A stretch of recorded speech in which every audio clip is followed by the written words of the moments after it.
Well, I mean, the war is destroying all spheres of life. So, I mean, it's physical life, it's buildings, architecture, history, culture. And I mean, in last 2 days, I had been writing a series of texts about culture as victim of the war. But also I wrote a text about Mariupol and about the fact that actually now after this war, the Second World War in the Soviet Union will mean nothing to Ukrainians. I'm Megan Gibson, Executive Editor, Foreign in London. Today, I'm joined by the award-winning Ukrainian novelist and writer Andrey Kurkov. Born in St. Petersburg in 1961, Kurkov has since come to prominence as both the best-selling writer of works such as the 1996 novel Death and the Penguin, and as a Ukrainian commentator and outspoken critic of Vladimir Putin. He joins us today from Ukraine, where he and his family have witnessed the devastation of Russia's war on the country. Andrey Kurkov, thank you so much for joining us today. You are welcome. Hello. So I wanted to begin speaking about a piece you wrote for the New Statesman in mid-February before the war had began. And you wrote a beautiful dispatch about the mood on the ground in Kiev. Now, this is at a time when the current situation, the war, just seemed absolutely impossible. And indeed, many Ukrainians did not think that there would be an invasion. I wonder if you could talk about what those first days of the war were like for you and where you were. Well, we were in Kiev, and of course, when we were woken up at 5 o'clock in the morning on 24th of February by explosions outside, it was shock, a numbness. I mean, I couldn't think about anything. I mean, I understood that this is the war, but I couldn't believe it. And it was empty and quiet. There were no people on the street in the beginning, no cars, although at that time usually there are some cars already. We got into the traffic jam on the exit of Kiev, and there were thousands and thousands of cars leaving. And our daughter actually lives in London, so she came purposely to spend the weekend in Lviv with the brothers and with friends. So we took them and the friends, and we left for Transcarpathian region. The journey altogether took 3 days, but we managed to send her back to London. She spent, I think, I don't know how many, 15 hours or more on this bus in the queue of buses to cross the border, but in the end she flew back. And what about your other children? Are they still in Ukraine? And Yeah, did you? the boys are still in Ukraine. They are helping refugees. They were doing different things. They were helping to make camouflage nets in the beginning, but then they decided to just to work on in the refugee centers here, helping people that either want to stay in the Western Ukraine or want to cross the border. And has there ever been a moment when you yourself and your wife have considered leaving? No, no. I mean, I suggested my wife and children to leave because they are British citizens, but they decided to stay.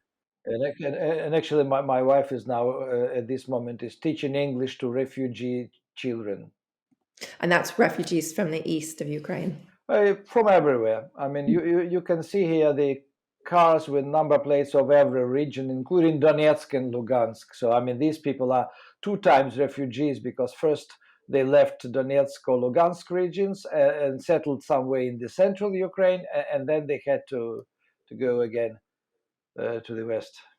And have you made a decision then that you will stay, you and your family will stay in Ukraine? Yeah, yeah. I mean, we are staying. I mean, I can travel a bit. I mean, I did go to London recently and to Vienna for fundraising events to collect money for refugees, and probably I will do this again. But we are based in Ukraine, and I don't want to leave the country. I wanted to switch a bit and ask about President Zelensky and what the view in Ukraine is of him and his leadership over the past few weeks. Have you found yourself surprised at the role he's taken on? I was surprised. Yes, I'm very happy he is doing this job now because I'm not his fan and I never would vote for him. And I I was very unhappy about many of his decisions. But I mean, now he is the right guy for Ukraine, and he is doing a good job. So, I mean, the government, the parliament is working, the president is there. So, I mean, there is some kind of stability factor which calms down a bit those Ukrainians who are panicking. Because I mean, really, the country is resisting much stronger than it could be expected. And president is actually doing his job 24 hours a day. And do you think his actions have contributed to that stability?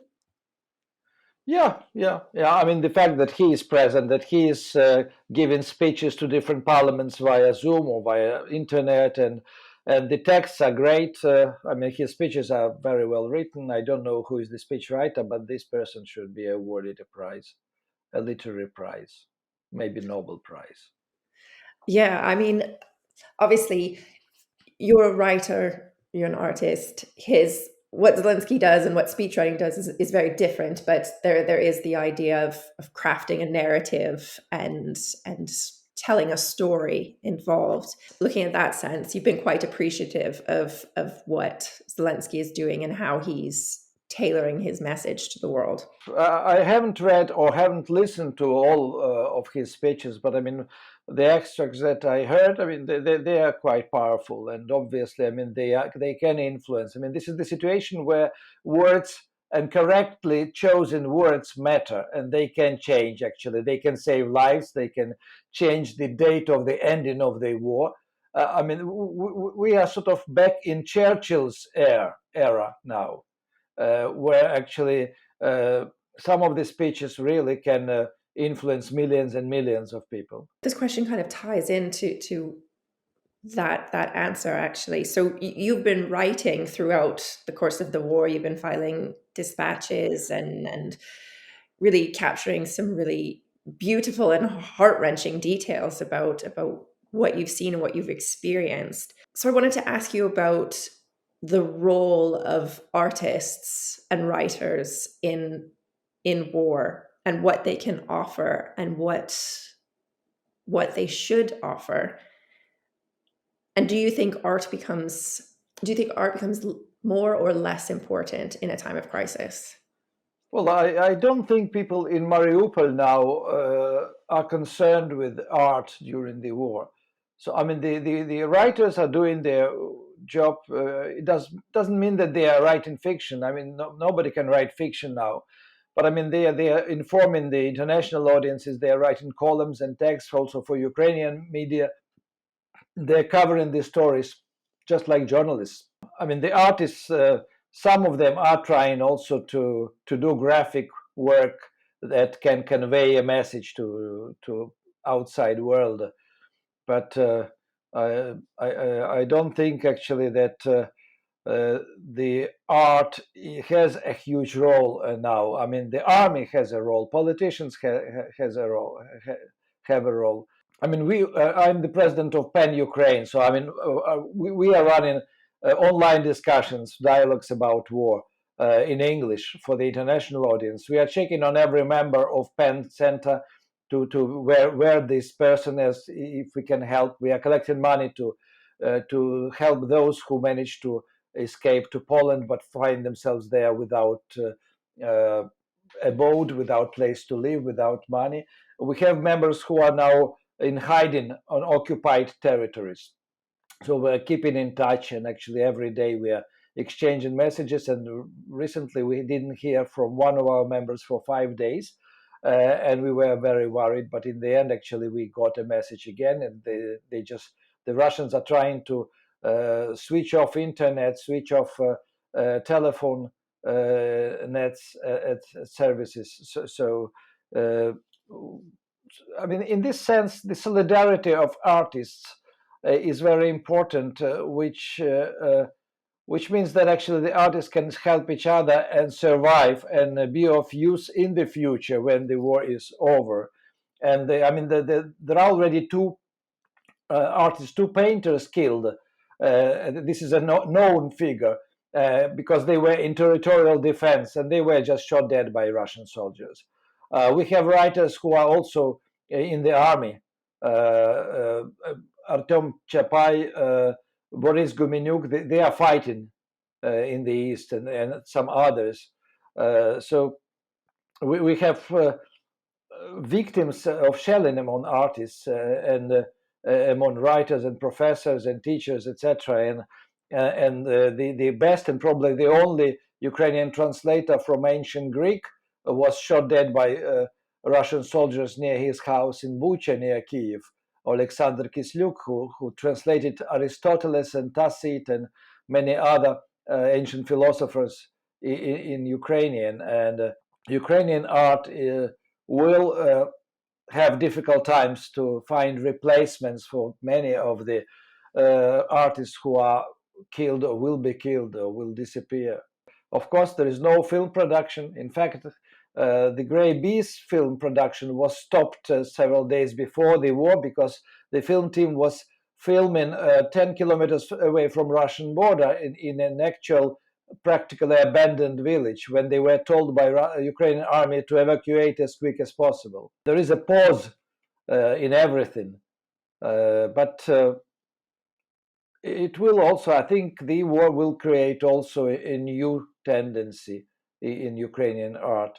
And after 2013-14, Ukrainian literature became already much more militant than it was before. So I cannot imagine it can become even more militant now, but probably the other arts, will become, Well, I wanted to ask a bit, I guess, about your own dispatches and what you've been writing and how you decide and assess what you want to convey in your pieces and how you choose which details to focus on. I mean, this is partly, I guess, a question about your actual writing process, but it's also a question about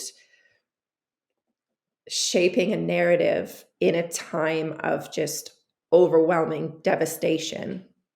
well, the war is destroying all spheres of life. So, it's physical life, it's buildings, architecture, history, culture.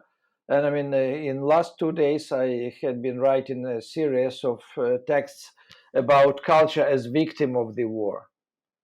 But also I wrote a text about Mariupol and about the fact that actually now after this war, the Second World War in the Soviet Union will mean nothing to Ukrainians because what is happening in Mariupol is something that was happening in Stalingrad.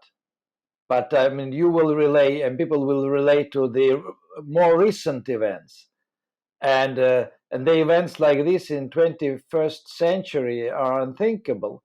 You know about barbarity of 20th century, of the Second World War, yes, but we were saying, well, these were German fascists, Nazis, and now actually the country which was fighting the Nazis became Nazis for Ukrainians and bombing maternity clinics and theaters where people are hiding. Is not something actually you can forget and you can just push aside. Well, I wanted to ask you about Ukrainian national identity and how this situation is shaping it. And you've just touched upon it there.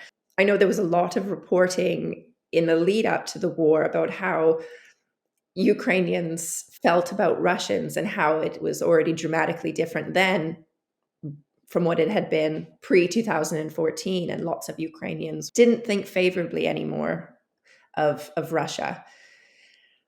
And I just wonder how you think this war, once it has ended, what Ukrainian national identity will be and what it will become. Well, national identity is there already, and the more Russia was pressing on Ukraine, forcing Ukraine to be dependent, to join Russian Federation or to join so-called CIS community of ex-Soviet republics, then the more anti-Russian and the more independentist Ukrainians were becoming, and the identity is there because it is connected not only with the language. Ukraine is multicultural place, country, and actually, the majority of those civilians who are killed in Mariupol and in the south and east, I mean, they are Russian speakers and ethnic Russians like me. I mean, identity will be also based on the fact that it will be opposite identity to Russian identity. So, I mean, we will have the same relationship as between the Soviet Union and Germany after the war.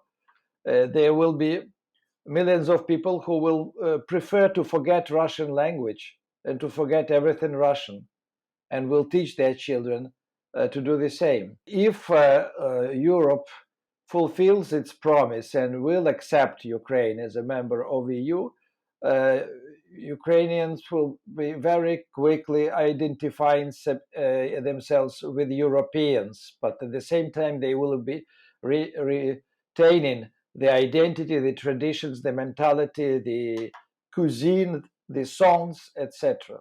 You mentioned the European response, and I wanted to ask you about the view from Ukraine and how it sees the global response and the Western response to this conflict. Well, I mean, European Union was very naive, and at the same time, I think partially hypocritical and pragmatic regarding danger coming from Russia. They preferred not to see that. And Angela Merkel, when she decided to build this gas pipeline, obviously, I mean, she just treated Putin as some kind of a nice pet who will not do evil things. And now Germany already talking about another gas pipeline from Norway, from Stavanger, which should have been actually the only one built in this situation. But of course, I mean, Ukrainians are quite angry with Germany because Germany is until today reluctant to help Ukraine and reluctant to stop trading with Russia. Other countries, I mean, some of them are more supportive of Ukraine, some are less supportive because, of course, Ukraine remains sort of unknown European country for Italians, for many French people, for others. But I think anyway, the ordinary people who are helping Ukrainian refugees, they do show that they understand what is this war about, and they show their best qualities. I mean, Ukrainians are very grateful to the UK, to United States, to Japan, to Lithuania, to Poland for military help and humanitarian help. But I mean, I don't see a unified European response. And in some cases, one can be appalled by, for example, by the decision of Israel now to cancel visa-free travel for Ukrainians, but to keep visa-free travel for Russian citizens. It's impossible to say that all the world is behind Ukraine in this war. What more specifically would you and other Ukrainians like to see Europe do in particular? Well, I mean, to save Ukrainian cities from bombardments and shellings. If nobody wants to guarantee safe haven over Ukraine, then there should be more anti-air weapons sent, defensive weapons sent to Ukraine, because I mean, we are dealing with the armor which is many times bigger than Ukrainian.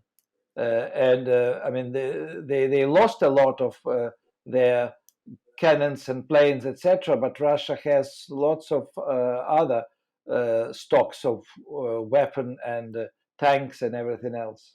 I mean, obviously, it's impossible to predict, but how do you envision that this war will end? What does it feel like from within Ukraine? No, I mean, there is a feeling that this war will last as long as Putin is alive. Because he doesn't want to stop, he doesn't want to give up. For him, actually, to let Ukraine go means to lose the face, because I mean, he had obviously for a long time plans to incorporate Ukraine into his empire. And it's not happening. I mean, what is happening now that he stopped sending more troops to attack Kiev, so he will concentrate obviously on the eastern and southern regions and will try to cut Ukraine or from the sea. I mean, from Azov Sea, Ukraine is already separated by the occupied territories, but the Black Sea is still accessible for Ukraine. So today's shellings in Odessa, this was the first time actually the city was hit, show that there will be more efforts now to destroy Ukrainian defenses in the south of Ukraine and maybe to try to expand from there. So as long as Putin is alive, you feel that the war will Yes. continue. The view from within Ukraine, how do people think President Zelensky should approach peace negotiations and a peace deal? Is there No, from what I know, actually, no compromise is expected, and actually, even if Ukrainian participants of the talks will agree to one or two points that in the demands of Putin, it won't be taken for granted and quietly by Ukrainians, especially after the cities and towns are destroyed and so many deaths occurred. Okay, I think that's all the time we have for today. Andrey Kurkov, thank you so much for joining me. Thank you.